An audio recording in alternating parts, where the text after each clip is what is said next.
Hello guys, তোমরা সবাই কেমন আছো? আশা করি সকলেই ভালো আছে আর আমি অনেক ভালো আছি। আর আজকের ভিডিওটা আমি 11টার দিক থেকে শুরু করেছি, কারণ সকালে অনেক কাজ করেছিলাম, সেগুলো তোমাদের সাথে শেয়ার করা হয়নি।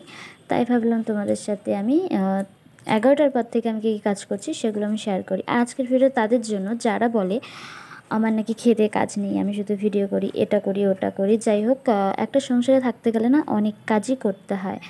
তো সেটা হয়তো না দেখলে আমি কাউকে বোঝাতে পারবো না। তো সকালে আমাদের আজকে কাজের মাসে আসেনি, তো এখানে আজকে আমাকেই সব কাজ করতে হয়েছে। সকালবেলা আমি 8টার দিকে উঠেছি, যাই হোক লেট করে উঠেছি। 8টার দিকে উঠে আমি এত বড় ঘরটা ঝেড়েছি, ঝেড়ে আমি ঘরটা মুছেছি।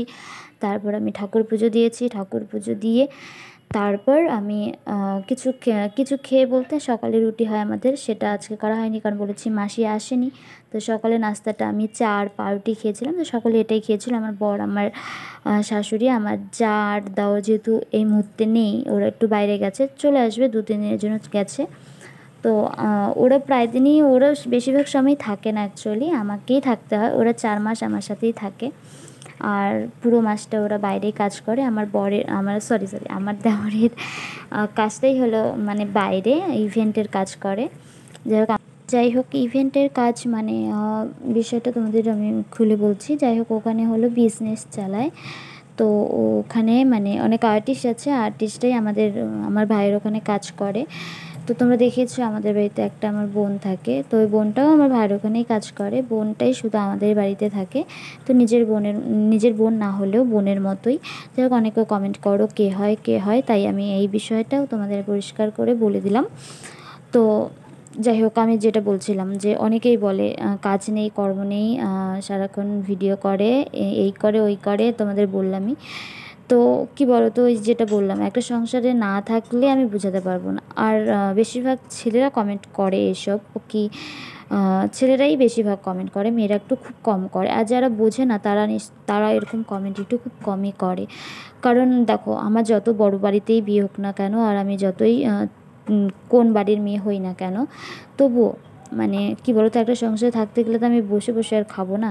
আমার যতই একটা কাজের লোক থাক না কেন, কাজের লোক তোমার না হয় সকালে নাস্তা করে দিল, এটা করে দিল, ওটা করে দিল, কাপড় কেচে দিল। হ্যাঁ, আমার সকালে উঠে আমার সেরকম কাজ নেই। আমার সকালে মাসি আসলে মাসি ঘর ঝাড়ে, ঘর মুছে, সকালে নাস্তা বানায়। তারপর যে কাপড় টাপড় থাকে, মানে আমার কাপড় না, আমার কাপড়টা আমি নিজেই ধুয়ে দিই আর স্নান করে। তো আমাদের সকালে স্নান করা হয়, তো সকালে আমি স্নান টান করেই আমি একদম রান্নাঘরে ঢুকি।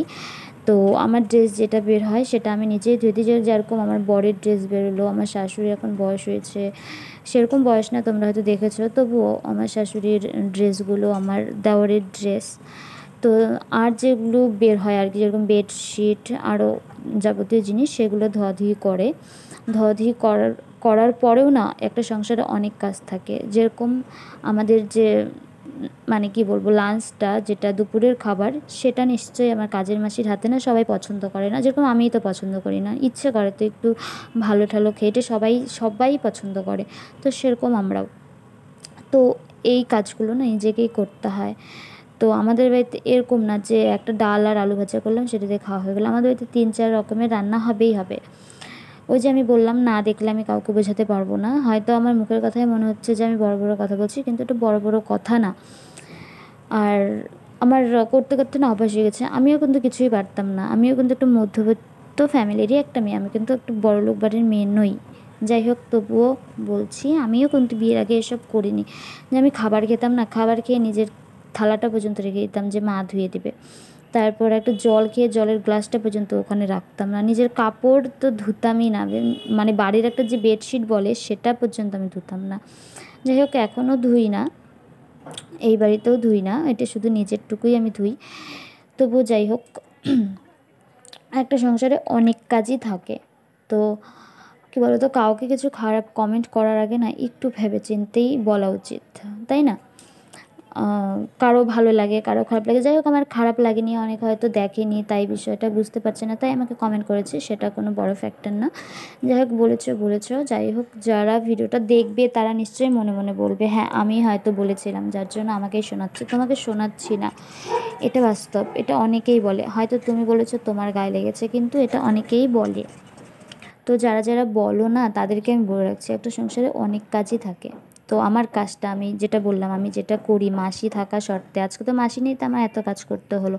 সকালে উঠে আমি পুজো দিয়েছি, পুজো দিয়ে টেয়ে খেয়ে টেয়ে রান্না করেছি, রান্না করে আমি ওই যে সকালে ঘর মোছা, ঘর ঝাড়া, দেখতেই পাচ্ছ কত বড় বাড়ি, তারপরে এই রান্না টান্না করে এত বড় কিচেনটাকেও একটু গুছিয়ে রাখার ব্যাপার আছে, সব কিছু মোছার ব্যাপার আছে, তারপর সোফা টোফা এসব পরিষ্কার করার ব্যাপার আছে। যাই হোক এসব তো করি। তারপর মাসি দুদিন থেকে আসেনি, মাসির জ্বর ছিল, তো আমরা জোর করিনি, তো সেখানে অনেক কাপড় জমেছিল।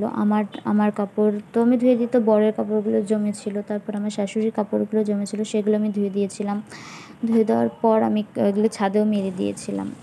মেলে দেওয়ার পর সেগুলো উঠানোর পর সেগুলোকে ভাঁজ করা, তো এসব করতে করতে না মানে একটু টাইমটা পারই হয়ে যায়। তো তারপরে যতটুকু একটু টাইম পাই তখনই একটু ভিডিও টিডিও বা কিছু একটা করি। তো ভেবে নিও না একটা ভিডিও করতে আমার 5 ঘন্টা লাগে, তাই না?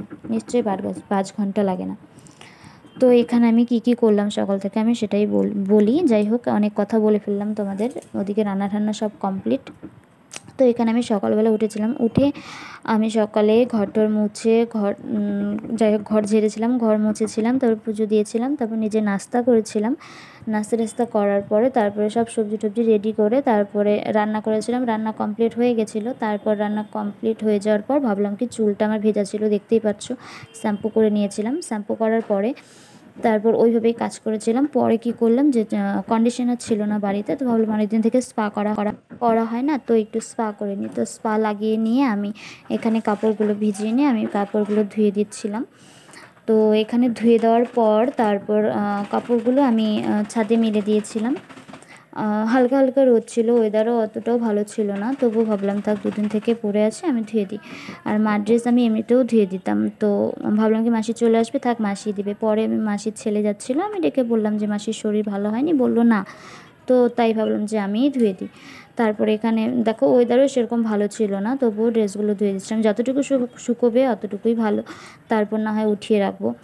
তারপর এখানে আমি সব কাপড়গুলো আস্তে আস্তে আমি মেলে দিচ্ছিলাম ছাদের ওপরে। যাই হোক এখানে কাজ টাজ করতে করতে নাইটি টাইটিও ভিজে গিয়েছিলো। যাই হোক এতগুলো জামা কাপড় ধুয়ে দিয়েছি। তারপরে ভাবলাম যে একটু স্নানই করে নিই, যে স্পাও করেছি মাথাটাও ধুতে হবে, তো এখানে একটু স্নান টান করে একটু ফ্রেশ হয়ে আমি ক্রিম ট্রিম মেখে নিচ্ছিলাম। যাই হোক স্নানের পরে তো ক্রিমটা দিতেই হবে। যাই হোক আবার তোমরা ভেবো না যে রূপচর্চা যাই হোক ক্রিমটা তো দিতেই হবে। তো এখানে নর্মালি আমি তেমন কোনো ক্রিম লাগাই না, আমি সানস্ক্রিমটাই লাগাই। তো এখানে সানস্ক্রিমটাই আমি দিচ্ছিলাম। তারপরে ঘরে কয়েকটা জামা কাপড় ছিল যেগুলো ছাদে শুকিয়েছিল, সেগুলো এনে আমি ভাঁজ করে রাখছিলাম। আমার নাইটিই ছিল, তো রোদ তো ছিল না, জানো ওয়েদার কেমন ছিল কয়েকদিন। তো এখানে আমি নিজের কাপড়গুলো ভাঁজ করে রেখে দিচ্ছিলাম। তারপর ভাবলাম যে বিছানাটা অনেকক্ষণ থেকে পড়ে আছে, ধুলোবালি, জানালা খোলা ছিল, তাই ওটা একটু ঝেড়ে ঠেড়ে নিলাম। তারপরে ভাবলাম একটু রেস্ট নেওয়ার কিছুক্ষণ বসেছি। তারপরে দেখি যে ওয়েদারটা পুরো খারাপ করে দিয়েছে, যে বৃষ্টি পড়বে, তো ভাবলাম যে ভিজে যাবে, তো এগুলো উঠিয়ে আনি। তো যাই হোক আজকে অনেক কথাই বললাম, অনেক বড় হয়ে গেল ভিডিওটা। যাই হোক তোমাদের বিরক্ত লাগতে পারে তো যাই হোক তোমরা যদি ভিডিও চাও অবশ্যই কমেন্ট করো, তাহলে আমি ভিডিও অবশ্যই দেব। আর ভিডিও করতে তো ভালো লাগে, কিন্তু ওই যে ভিউ আসে না, তারপর তো লাইক আসে না তো ইচ্ছেটাই না চলে যায় যে একটা ভিডিও করি, সেখানে যদি মানুষ কমেন্টই না করে, লাইকই না আসে, ভিউই না আসে, সেখানে না ভিডিওটা করতে ইচ্ছা করে না। তো আমিও তো কষ্ট করেই ভিডিও করি না, কষ্ট করে ভিডিও করি, ভিডিও করে সেটাকে এডিট করতে হয়। এডিট করার পর যদি দেখি যে এরকম ভিউ টিউ নেই, তাহলে কি আর ভালো লাগে বলো? তো যাই হোক আজকের ভিডিওটা এতটুকুই, অনেক বড় হয়ে গেল। যাই হোক বিরক্ত বোধ কেউ হয়েও না, আর ভালো লাগলে লাইক কমেন্ট শেয়ার করে দিও। আর ভালো থেকো, সুস্থ থেকো। আজকের ভিডিওটা এতটুকুই। Tata, bye bye.